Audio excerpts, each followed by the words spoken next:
Bonjour et bienvenue, ici Leslie, bienvenue sur la chaîne de la luxure. On va parler de luxure justement. Et ouais, j'en bafouille parce que ça me fait bafouiller la luxure, c'est normal. C'est comme ça, eh bien on va parler de Twitter et de porno. Twitter voulait se lancer dans le porno, mais on lui a dit que c'était une mauvaise idée. Ah, qui lui a dit ça? Ah, ça fait vendre pourtant. Je ne comprends pas. Article de Libérama de Monsieur Nicolas Lelouch. Pardon, mais c'est vrai que le nom de famille te porte bien au sujet de l'article. Voilà, pardon, le titre de blague nulle me fait beaucoup rigoler.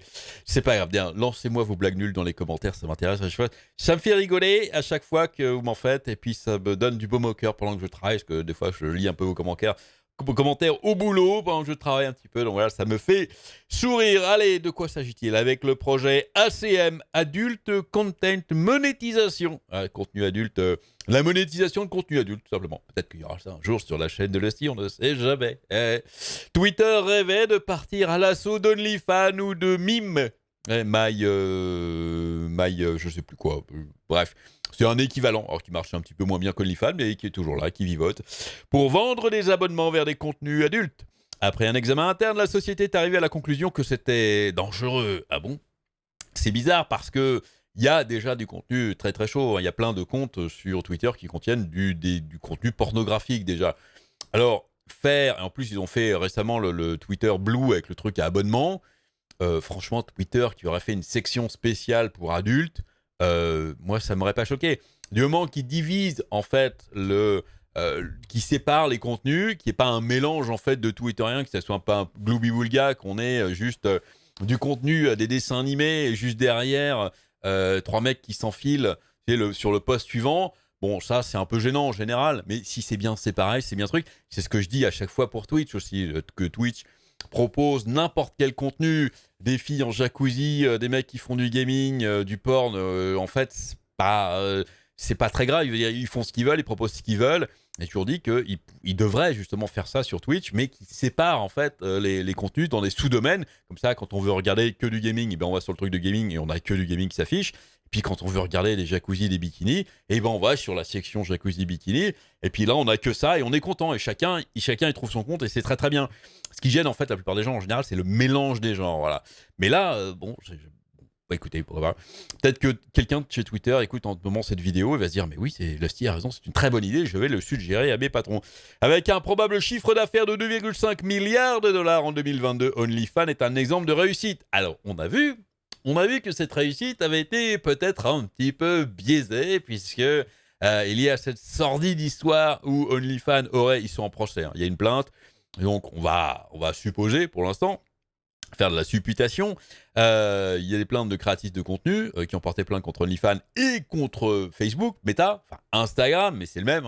Instagram appartient à Facebook, puisque d'après elles et eux, il doit y avoir des mecs aussi, c'est un recours collectif, eh bien OnlyFans aurait payé des modérateurs de chez Instagram pour classer les créateurs et créatrices de contenu qui ne sont pas chez OnlyFans, mais qui sont chez la concurrence, mais qui ont un compte Instagram, donc, pour les classer sur Instagram en tant que compte potentiellement terroriste. Oui, rien à voir avec le cul, mais terroriste quand même, pour qu'ils se fassent bannir de partout, en fait, de toutes les plateformes, et que du coup, ils se retrouvent dans le caca, et voilà, du coup, qu'il n'y ait plus que les gens qui vont sur OnlyFans, qui ont de la visibilité, en fait, sur la plateforme. Voilà, alors on verra le résultat de cette plainte et de ce procès, je l'attends avec impatience, mais bon, donc OnlyFans, c'est possible que sa réussite soit un petit peu biaisé, hein, voilà. Biaisé avec un i. Bien que rejetée par de nombreux annonceurs qui ne souhaitent pas se mêler à la pornographie, la plateforme a prouvé que l'on peut développer un business model efficace. Ah oui, ça marche très bien. En servant de passerelle entre les créateurs de contenu et des utilisateurs prêts à payer pour obtenir des images et des vidéos. Après, c'est pas forcément que du cul sur OnlyFans, il y a d'autres choses. Je le dis, c'est juste un paywall. Après, c'est vrai que je pense que la majeure partie du contenu, c'est ça. C'est érotico-pornographique, mais il y a d'autres créateurs de contenu qui proposent autre chose, du cosplay. OnlyFans est aujourd'hui incontournable dans le milieu du porno, où des personnes commercialisent des photos et des vidéos privées pour toucher de gros chèques chaque mois. Pourquoi cette phrase, Nicolas? On a bien compris comment ça marche. Twitter, un petit peu jaloux, Nicolas. Lance-toi, Nicolas, écoute, on sait jamais. Ça peut marcher. Twitter serait jaloux du succès d'OnlyFans, le réseau social qui n'a jamais su modérer la pornographie. C'est vrai. Il réaliserait qu'il est passé à côté de plusieurs milliards de dollars. C'est vrai aussi. C'est-à-dire que Twitter, en fait, on se rend compte de plus en plus que depuis le début, cette entreprise, cette boîte est très mal gérée. Même d'un point de vue mercantile, même d'un point de vue, on a envie de se faire plein de pognon. Même ça, ils le font très mal, en fait. Les pubs, c'est arrivé très tard et c'est très mal fait. La modération, alors là, on ne sait même pas comment ça se passe. C'est hyper mal géré en fait, c'est incroyable. Les faux comptes, les comptes de spam, de bots, alors là c'est la fête du slip. Ils savent pas les virer, ils font n'importe quoi. Voilà. Et du coup, même ça, je pense qu'ils auraient à tout gagné. Et en séparant les choses, en faisant d'un côté Twitter porn et l'autre Twitter normal, eh bien, les créateurs, enfin les annonceurs, hein, parce que c'est comme ça qu'ils vivent, hein, Twitter c'est avec de la pub, eh bien les annonceurs, ceux qui voudraient se rassurer, iraient uniquement sur le côté, eh bien, safe, on va dire. Et puis ceux qui veulent mettre des pubs sur du contenu porno, ils pourraient le faire aussi, hein, c'est aucun problème. Je comprends toujours pas pourquoi ils font pas ça. Bref, si quelqu'un veut m'expliquer. Dans, dans une enquête de The Verge, je vous l'ai dit, ça me fait rire les blagues nulles. Paru le 30 août 2022, on apprend que Twitter souhaiterait lancer un concurrent d'OnlyFans depuis le printemps 2022. Un rapport interne défavorable et sa fausse vente à Elon Musk ont mis le projet en pause. Ouais, on ne sait pas si Elon Musk est intéressé par un contenu pornographique sur Twitter. Peut-être, hein, parce que s'il l'achète, c'est pas juste pour le bien de l'humanité. Hein, c'est aussi peut-être pour se faire de l'argent derrière quand même. Les informations obtenues par The Verge ne sont pas réellement surprenantes, c'est vrai. Dans le sens où depuis plusieurs mois, Twitter lance des nouveautés parfaitement compatibles avec ce modèle. Les super follow, hein, j'en ai parlé déjà, qui permettent de réserver du contenu à des abonnés payants. Le truc, c'est que c'est mélangé dedans, en fait. C'est-à-dire que sur le fil Twitter d'un mec, vous avez du contenu gratos, contenu payant, En fait, ça devient un bordel pas possible. Bref. Donc ça, pour moi, tout mélanger, c'est pas bien. Pourrait déjà servir à de telles pratiques. Cette fonction est pour l'instant réservée aux comptes américains, avec plus de 10 000 abonnés. Tiens, je pourrais faire ça. Oui. Pourquoi je le fais pas? Après, j'aurai rien à vendre. Qu'est-ce que je vais vendre sur mon compte Twitter? Et à l'avenir devrait s'ouvrir à tous.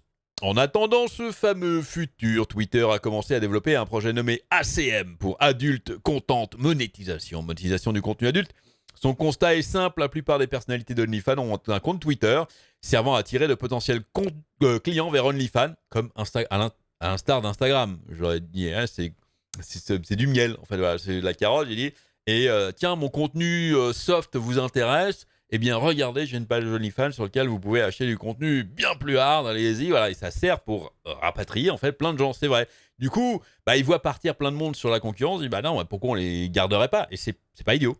En permettant à ces personnes de vendre des abonnements payants directs sur Twitter, l'entreprise aurait pu toucher une commission sur les abonnements et donc gagner de l'argent sur le dos d'OnlyFans. En plus, il suffit de se renseigner sur le pourcentage que prend OnlyFans. Tu prends un truc légèrement en dessous pour dire, voilà, tu fais de la bonne concurrence. Je suis sûr qu'il y en a plein qui vont essayer. Hein.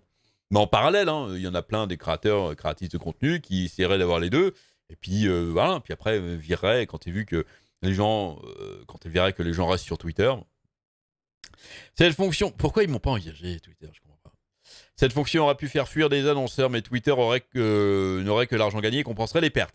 Là, par contre, c'est le pari. C'est le pari, encore une fois, en faisant un truc non séparé, mais complètement mélangé. C'est vrai qu'au niveau des pubs, eh bien, il y a plein d'annonceurs qui partiraient parce qu'ils veulent pas que leur pub, par exemple, pour des jouets pour enfants, eh bien, soit mélangée à du contenu de Déby se tape l'équipe de foot du coin. Ah, ça se comprend quelque part. Hein.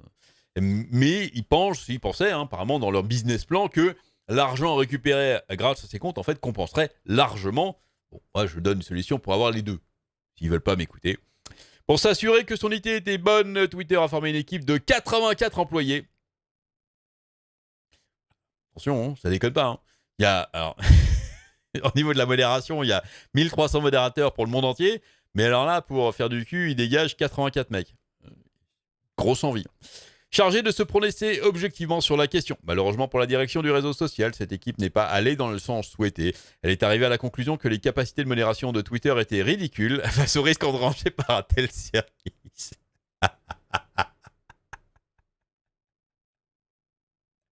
Les employés eux-mêmes, les employés de Twitter eux-mêmes ont peur de la modération. Se disent non mais les gars, votre idée est bonne, c'est bien.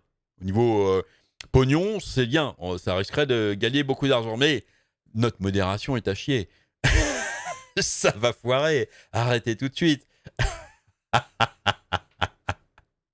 Cet aveu d'échec total.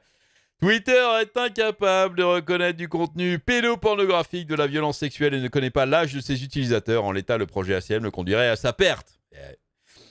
La conclusion de l'équipe formée par Twitter est terrible pour le réseau social qui justement vient de se faire pointer du doigt par son ancien chef de la sécurité qui l'accuse de graves manquements en plein procès avec Elon Musk.